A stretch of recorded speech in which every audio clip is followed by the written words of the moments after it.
Hello, I'm Benjamin Love, Artistic Director of Ballet Soul and choreographer.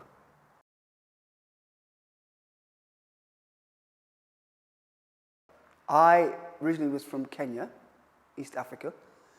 I came over to England when I was 10 years old. We moved to Derbyshire. At that time, obviously, there was no like dance or ballet, but I would love dancing anyway in Africa. I love dance. So when I moved to Derbyshire, I was playing football for the local school, and I actually got spotted by a scout from Everton Football Club, who asked my mother if I could go up to Everton and trial. So I went up there to have a trial. I think I was like 13, 14. And they said, yeah, we want you to come back again in the summer. So, okay, so went back up there for the summer. Stayed there for about a couple of months, okay, getting back and forth till I was like 15. And then I met a girl who was a dancer, and she said to me, would you like to go to see a company from New York? I was like, what is it? What kind of dance? She said, that's a ballet company called Dance Theatre of Harlem. And I was like, okay. She goes, it's all black company, it's great. I go, okay, let's go. So I sat in the audience, and the curtain opened, and I saw these guys. I think the piece they were doing was called Troy Games, and there were like 20 guys on stage. And the energy and the movements and the passion and the music was like, wow, it just knocked me back. So I decided, I want to do this. I've got to do this.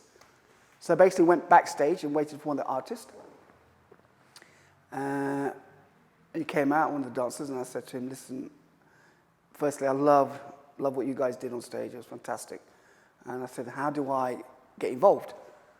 And he said, well, do you love dance? I said, yeah, I love dance.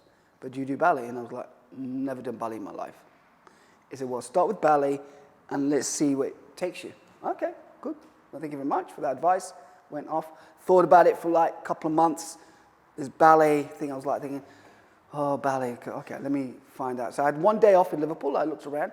I found a school where there was like music, piano music. I looked around, and I saw this school. You have to go up the stairs. I looked through the window, and it was like little girls doing ballet in the pink, obviously in the pink tutus and all that kind of stuff. And I was like, oh, God, this can't be ballet. And then the woman saw me. She came right to the door, and she goes, yeah, what are you doing? Can you help me? Like, what are you doing? I said, can you help me? You know, she goes, why would you? I want to learn ballet. And she was like, looked at me for like really weird, and she said, oh, okay then, 3 days a week. You have to be here at 7 o'clock, 2-hour class. Okay, I said, what do I wear? She said, shorts and socks is fine. Okay, so I eventually turned up there every Wednesday, Thursday, and Friday evening for about a year. So going back to the football, we lived in this kind of home with the rest of the guys where, you know, the woman watched us and she took care of us, she cooked for us. That was part of the plan. And 3 days, the guys were asking me, you disappear 3 days, and then where'd you go? I'm like, oh, I'm going to the library to study. And they're like, oh, what are you studying? Geography, history, science. And they're like, why? And I said, just in case, plan B, you know, break a leg, you got something to fall back on. And they were like, oh, okay. I knew they didn't believe me. And I was like, okay, so I just cross my finger and just keep praying that, you know, they're not going to check up, you know, where I'm going. Anyway, so this kind of like went for a month, and then suddenly I was in the class, in ballet class. It was terrible. I looked terrible. My legs were like stiff. My whole body was stiff, and I didn't know the terms in French, the pliés, the demi-pliés. I was trying to think, oh my God, I'm never going to conquer this art form. It's too hard. And then I heard some giggling outside, and I thought, no, my God. And I looked, I could see the guys popping their head up, looking and laughing. I was like, oh no, God, they found out. So the next day I went back into the football training, and they were in the dressing room, and it's usually quite loud. And it was very quiet. I walked in. I was putting my boots on, rolled socks up. And I had one of the guys go up and he started going. And I was like, oh no, they found out. So they kind of like, obviously, you know, started teasing me about it. So anyway, cut a long story short, I said I'm moving to London. I've got into a ballet school.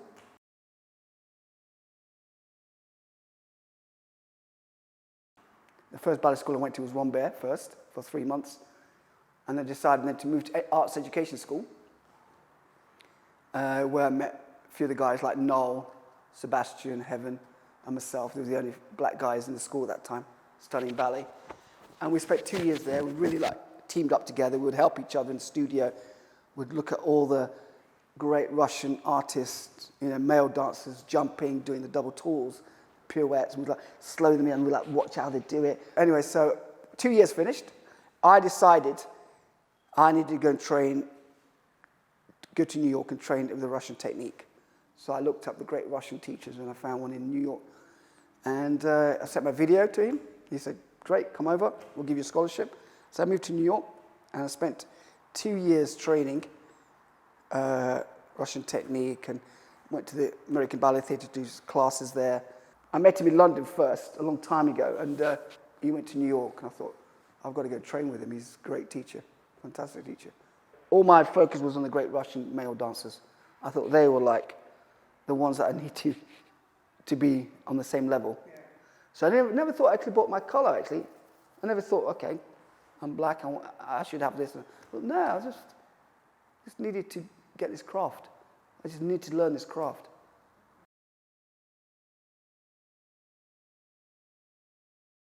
I came back to London, and one of the girls, was going to Lisbon to join the company. And she said, oh, I think they're looking for male dancers. I'm like, okay. So she mentioned it to the director, and he rang me and said, come over and audition. So I went over, and he come and do class, and I walked into the class, in the ballet class. I think there was about 60, big company. And he had an office at the top, so he could look down into the studio. I could see him looking down like this. So after class, he came down. I did a little choreography. He gave me some choreography to learn, like a workshop. And he said, yes, I'll give you a year contract. So that started in the quarter ballet. That means, obviously. So I thought, oh, great. I didn't care. Listen, I'll clean the stage for you. I just want to be in the company. That was my first aim, to get in a big company. Just stamp myself in that company. Once you stamp yourself in the company, then you can really work ethic and work hard and work yourself up. Well, basically, the quarter ballet, in the quarter ballet, you kind of do everything. You do some parts you might get a solo part to do, but mainly we did big ballets. We did a Rites of Spring, we did all the ballets, and we did a tour of Brazil. That was amazing. I thought, we're going to Brazil. So we did a big tour of Brazil, and that was amazing. And we did not contemporary, but neoclassical stuff.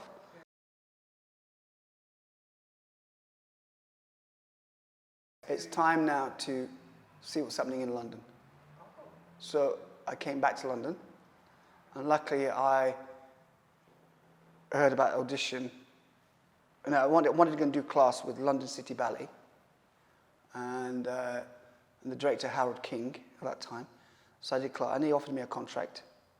So I joined London City Ballet, and Princess Diana was a patron at that time, and she used to come and watch the class and the rehearsals.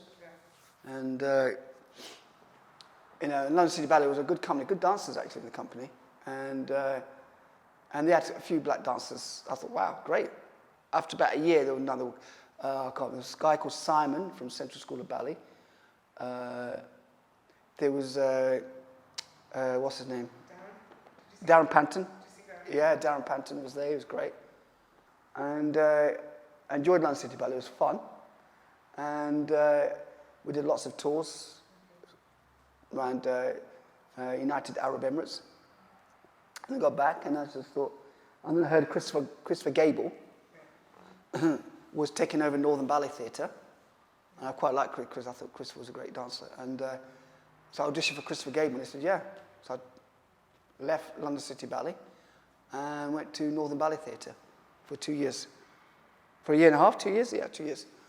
And I was amazed, the tour that they did was like a lot. I mean, it was like over 100 performances a year. So it was really hard on the legs.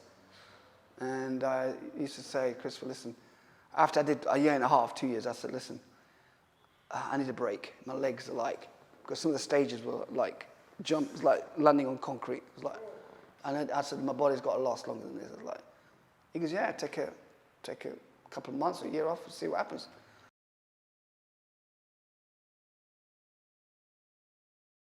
Also, that time was amazing. This is like fate.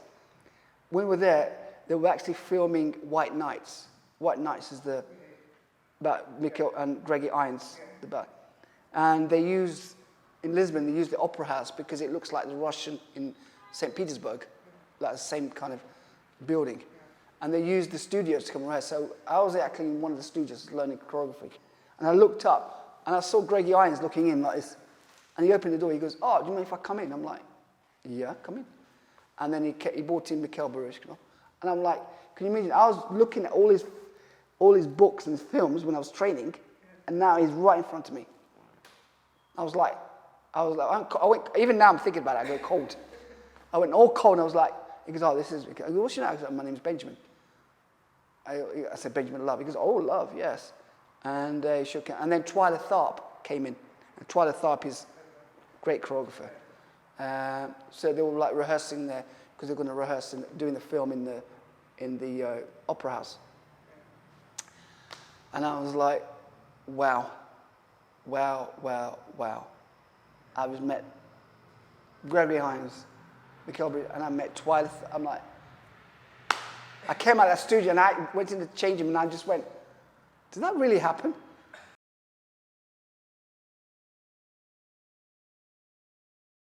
You know, female dancer is all about line, elegant, beautiful. So everybody has to be the same. Quarter belly, you know, straight down, nice feet, legs extension. As soon as you have a, no.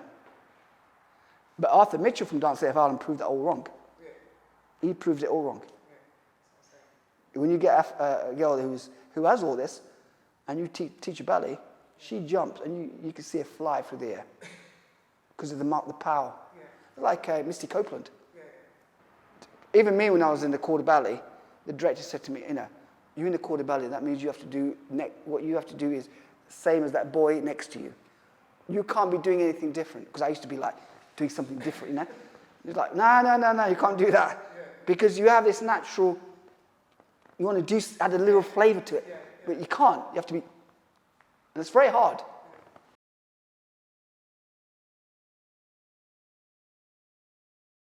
But this is the reason I set up Ballet Soul. So, you know, I have artists, you know, that, you know, I can't find black female artists. I mean, I found one, Salome, who's at Rombay. She's great. She moves in a way. But to find a classical female dancer that has the technique, like Misty Copeland, and you can work with it, there's not one in the UK. I mean, there's like Ballet Black, they've got like American, but I'm talking like British, like, and the thing is, I don't understand. We don't have any. Because the reason why is because when they get a certain age and they start to develop, the sooner there's teachers get frightened. They get, I don't know, she's got her feet, and they start going into the contemporary world, or they go to the musicals or videos, because then they can express themselves even more. That's the trouble, see. They can't, your question is, they can't express themselves even more. In ballet, you have to stitch.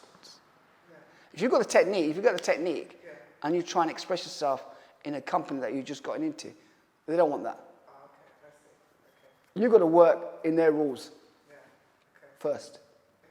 You know, in Cuba, you go to Cuba, there's 2,000 dancers there that are Russian trained, and there's like 2,000 Karshakostas. And the girls there are like technique, they're like Cuban technique. And they also, and you can see them at night, they go to the bar and they're moving, they're doing, you see raw ballet girls doing that? I don't think so. I mean, they dance like this.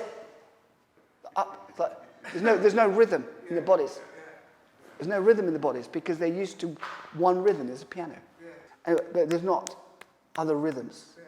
They're not embracing African, Caribbean rhythms, not Brazilian, Latin American rhythms. Just one way, and that's it.